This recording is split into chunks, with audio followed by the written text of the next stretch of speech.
झारखंड मुक्ति मोर्चा यानी कि जेएमएम ने बिहार विधानसभा चुनावों के लिए सीटों के बंटवारे को लेकर इंडिया गठबंधन से साफ साफ जवाब मांगा है। पार्टी ने कहा कि अगर 14 अक्टूबर तक उसे सम्मानजनक सीटें नहीं दी गई तो वो अपने रास्ते पर फैसला लेने के लिए आजाद है। जेएमएम ने बिहार में कम से कम 12 सीटों पर चुनाव लड़ने की इच्छा जताई है। जेएमएम के केंद्रीय महासचिव और प्रवक्ता सुप्रियो भट्टाचार्य ने रांची से पत्रकारों से बातचीत में कहा कि हम महागठबंधन के साथ हैं और गठबंधन में ही बिहार चुनाव लड़ना चाहते हैं, लेकिन नामांकन की प्रक्रिया शुरू हो चुकी है, इसलिए महागठबंधन के नेताओं को जल्द से जल्द हमारी सीटों का ऐलान कर देना चाहिए।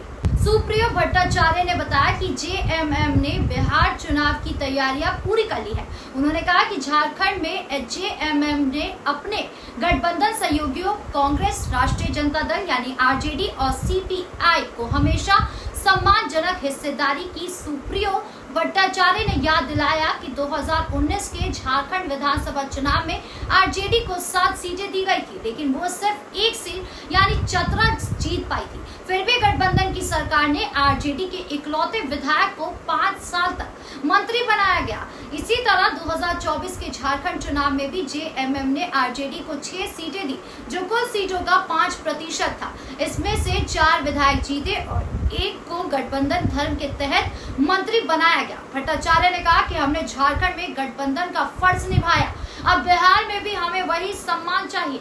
जेएमएम की केंद्रीय समिति की बैठक 15 अक्टूबर को होने वाली है।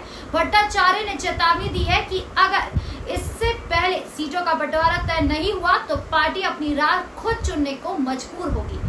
उन्होंने कहा कि हम एक आजाद सियासी पार्टी है, हम हाथ जोड़कर खड़े नहीं रहेंगे। उन्होंने ये भी जोड़ा कि जेएमएम जानती है कि बीजेपी के खिलाफ मजबूती से चुनाव कैसे लड़ा जाता है। भट्टाचार्य ने कहा कि बिहार में कई ऐसी सीटें हैं जहां जेएमएम की मदद से और हमारे नेताओं की सियासी ताकत के बिना महागठबंधन को बड़ा नुकसान हो सकता है।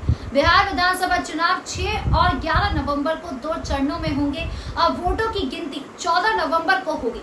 जेएमएम ने साफ कर दिया है कि वो गठबंधन में रहकर ही चुनाव लड़ना चाहती है, लेकिन इसके लिए समय रहते सीटों का बंटवारा जरूरी है। जेएमएम की इस मांग ने बिहार के महागठबंधन में हलचल मचा दी है। अब सबकी नजरें इस बात पर है कि क्या इंडिया गठबंधन जेएमएम की मांगे पूरा करेगा। 14 अक्टूबर तक का वक्त अब गठबंधन के लिए इम्तिहान की खड़ी है। आपकी इस पूरे मामले को लेकर क्या राय है, कमेंट बॉक्स में जरूर बताएं। धन्यवाद।